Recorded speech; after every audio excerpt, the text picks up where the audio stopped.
नमस्कार. आस्था लर्न्स या आमच्या एज्युकेशन चॅनेलमध्ये सर्वांचं स्वागत. पोलीस भरती 2025-26 संदर्भात आपण मार्गदर्शन करत आहोत आणि मुंबई रेल्वेची सरकारी प्रश्नपत्रिका आपण सोडवून घेत आहोत. या मुंबई रेल्वेमध्ये जे गणिताचे प्रश्न आलेले आहेत त्याचे आपण विश्लेषण करणार आहोत. ते तुम्ही काळजीपूर्वक पहा. एक भोवरा एका सेकंदात स्वतःभोवती 6 फेरे मारतो. म्हणजे एका सेकंदात 6 फेरे मारतो. तर तो 1 मिनिट 15 सेकंदात, 1 मिनिट म्हणजे 60 सेकंद आणि हे 15 75 सेकंदात किती? म्हणजे 75 गुणिले 6 करायचं. झालं. 6 पंचे 30, 6 सत्ते 42, 43, 44, 45, 450 फेरे मारेल. झालं याचं उत्तर. 5 सेकंदात उत्तर होतं. आता दुसरा प्रश्न बघा. एका व्यक्तीने 2250 रुपयांचे कर्ज 5 हप्त्यात फेडले. प्रत्येक हप्ता मागील हप्त्यापेक्षा 50 रुपये जास्त होता. तर पहिला हप्ता किती? म्हणजे पहिला हप्ता आपण एक्स म्हणायचा, अधिक दुसरा हप्ता 50 रुपये जास्त म्हणून एक्स अधिक 50 हा झाला दुसरा. तिसरा आणखी 50 रुपये जास्त म्हणजे एक्स अधिक 100. चौथा आणखी 50 रुपये जास्त म्हणजे एक्स अधिक 150. पाचवा आणखी 50 रुपये जास्त म्हणजे एक्स अधिक 200 बरोबर 2250 रुपये. आता एकूण किती झाले बघा. 1 2 3 4 5 एक्स झाले, अधिक 50 आणि 100 150 आणि 150 300 आणि 200 500 बरोबर 2250. हे 500 वजा करायचे 2250 मधून.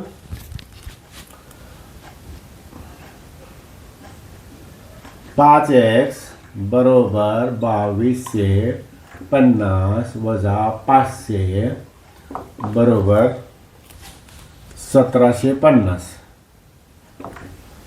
म्हणजे 5x बरोबर 1750. x म्हणजे किती? म्हणजे पहिला हप्ता किती ते काढायचं म्हणून भागिले 5 करायचं. x बरोबर किंमत निघणार 5 त्रिका 15, 2 उरले, 5 5 25 आणि 5 0 0 म्हणजे पहिला हप्ता जो असणार आहे तो 350 रुपयांचा असणार आहे. आता तिसरे गणित बघा. वडील आणि मुलगा यांच्या वयांची सरासरी 40 वर्षे आहे. त्यांच्या वयांचे गुणोत्तर 13:3 आहे. तर वडिलांचे वय किती? सोपं आहे अगदी. बघा, सरासरी 40 आहे, दोघं आहे ते, दोघांची सरासरी 40 म्हणजे दोघांचं वय एकूण किती आलं? 80 आलं. 2 गुणिले 40 बरोबर दोघांचं वय 80 आलं. त्यांच्या वयांचे गुणोत्तर 13:3 आहे. म्हणजे 13 आणि 3 किती झालं? 16 झालं. 16 ने याला भागायचं भागिले 16, 16 पंचे 80. आता वडिलांचं वय 13 भाग आहे आणि मुलाचं वय 3 भाग आहे. म्हणजे 13 5 किती आलं? 65. वडिलांचं वय 65 वर्ष. अशा पद्धतीनं अगदी शॉर्टमध्ये करायचं म्हणजे पटकन आपल्या गणित होऊन जातं. 3 दशांश गुणिले 3 शतांश गुणिले 3 सहस्रांश बरोबर किती? असे दशांश स्थळे असतील आणि गुणाकार असेल तर गुणाकार करताना पहिल्यांदा दशांश स्थळे नाहीत असं समजायचं, विसरायचं. मग कसं होईल? 3 गुणिले 3 गुणिले 3, 3चा घन बरोबर किती आलं? 27 आलं. आणि एकूण दशांश स्थळ आता मोजायचे. 1 2 3 4 5 6 दशांश स्थळं आहेत. मग या ठिकाणी 6 दशांश स्थळ तयार करायची. 1 2 3 4 5 6 दशांश स्थळं झाली तयार. म्हणजे 0.000027 किंवा 27 एवढं त्याचं उत्तर असेल. आता पुढचा प्रश्न पहा. एका वर्गातील मुलांच्या वयांची सरासरी 15.5 आहे वर्षे. मुलींच्या वयांची सरासरी 16.5 आहे. वर्गात एकूण 30 मुलं मुली आहेत. जर सर्व मुलांची सरासरी 16 वर्षे असल्यास वर्गातील मुली किती? आता हे गणित पाहिल्यानंतर आपल्या लक्षात येतं की 15.5 आणि 16.5 यांची जर बेरीज केली, 15.5 अधिक 16.5, तर यांची बेरीज 32 येते. मुलांची सरासरी 15.5, मुलींची सरासरी 16.5, 32 भागिले 2 केलं तर 16 येते. याचा अर्थ जेवढे मुलगे आहेत तेवढ्याच मुली आहेत, असा सरळ अर्थ आहे. त्यामुळे या ठिकाणी 15 मुलगे आहेत आणि 15 मुली आहेत. तर वर्गात मुली किती? त्याचं उत्तर येणार 15. 15 आणि 15 30 एकूण झालं. एवढंच आहे, यामध्ये काही करावं लागत नाही फारसं. एका संख्येला म्हणजे एक्स म्हणलं आपण, 2ने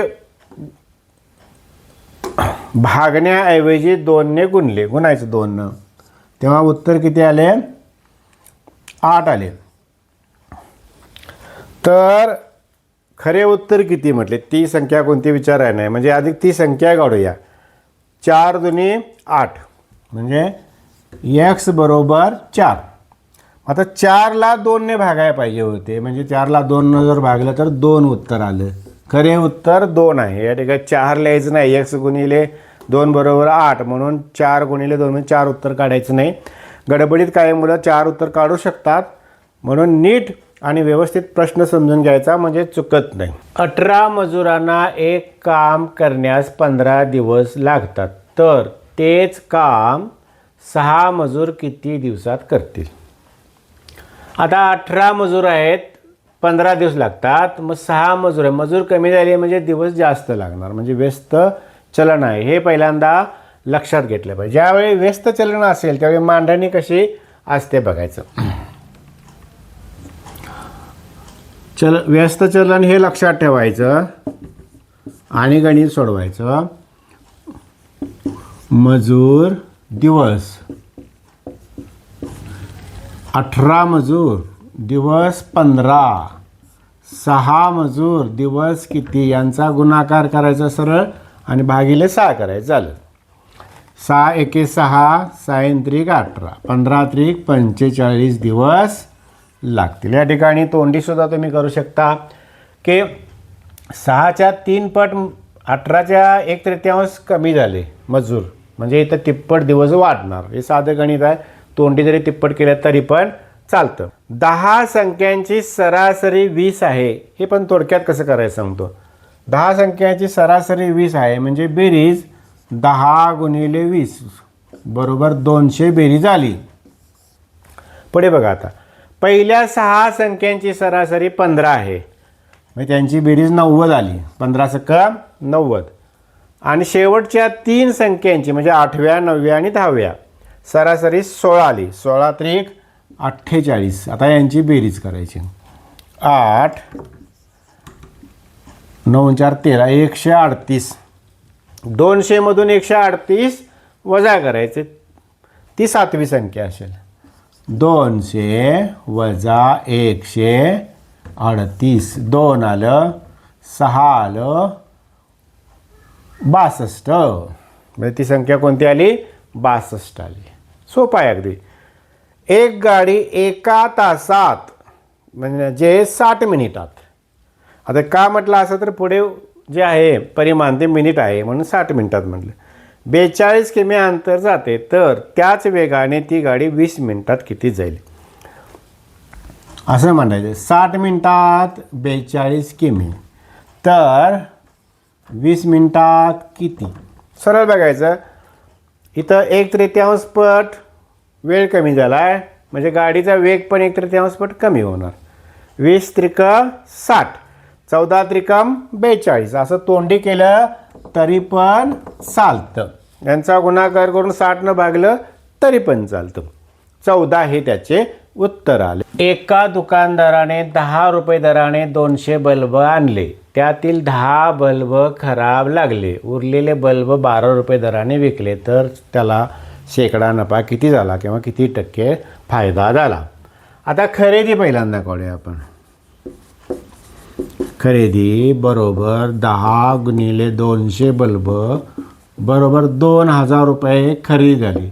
10 बल्ब खराब लागले म्हणजे 190च बल्ब विकले. मग विक्री काढूया. विक्री बरोबर 190 गुणिले 12 रुपयाने विकले म्हणजे 12 गुणिले 19 बरोबर 2280 रुपये झालं. खरेदी विक्री मिळाली. नफा बघूया किती झाला. 2280 वजा 2000 बरोबर 280 नफा झाला. नफा बरोबर 280. आता काय करायचं, शेकडा नफा काढायचा म्हणजे फायदा काढायचा. मग शेकडा नफा बरोबर एकूण नफा भागिले खरेदी गुणिले 100 हे सूत्र मांडायचं. एकूण नफा झाला आहे 280 भागिले खरेदी 2000 गुणिले 100. आता ह्या गुणाकार भागाकार इथंच करायचा, पटकन होतो बघा. 1 2 1 2 ही शून्य गेली ही शून्य गेली. बे के बे 14 दुने 28 बरोबर 14% शेकडा नफा झाला. प्रज्ञाकडे 2 रुपयाची जेवढी नाणी आहेत तेवढीच 5 रुपयांची नाणी आहेत. म्हणजे नाणी यासाठी एक्स म्हटले तर 2x आलं आणि 5 रुपयांची म्हणून 5x, 2 रुपयांची म्हणून 2x बरोबर किती रुपये आहे तिच्याकडे 196 रुपये. असंच मांडायचं. 5 आणि 2 7x बरोबर 196. x बरोबर 196 भागिले 7. 7 एके 7, 7 दोन्ही 14, 5 उरले 7 8 56. x बरोबर 28 आलं. आता 2 रुपयांची नाणी किती असतील, 2x म्हटलेलं आहे म्हणून 2 गुणिले 28 बरोबर 56 असतील. आणि 5 रुपयांची नाणी बरोबर 5 गुणिले 28 बरोबर 28 गुणिले 5 बरोबर 140 रुपये असतील. तर काय म्हटले, 5 रुपयांची नाणी किती, 2 रुपयांची नाणी 28च येणार आणि 5 रुपयांची नाणीसुद्धा 28 येणार, कारण जेवढी 2 रुपयांची आहेत तेवढीच 5 रुपयांची आहेत. पैसे विचारले तर असं येणार 56 रुपये 140 रुपये. शेवटचं उदाहरण या एपिसोडमधील पाहूया. एका संख्येची 9 पट व 5 पट यातील फरक 96 आहे, तर ती संख्या कोणती. एक संख्या म्हणजे आपण x म्हटलं तर 9x झालं 5 पट, आणि 5 पट म्हणजे 5x झालं, 9 पट म्हणजे 9x झालं. 9x वजा 5x फरक बरोबर किती आला 96. 9 4x बरोबर 96 आलं, मग x बरोबर 96 भागिले 4 आलं बरोबर 24. तर ती संख्या कोणती असेल 24. या ठिकाणी पहिला एपिसोड संपलेला आहे मुंबई रेल्वेचा. यानंतर पुढचा एपिसोड पाहू. पण सर्व प्रकारचे जे आमचे एपिसोडची मालिका तुम्हाला समजायची असेल तर आमचं चॅनल लाईक करा, सबस्क्राईब करा आणि बेल आयकॉनवर क्लिक करा. जय हिंद.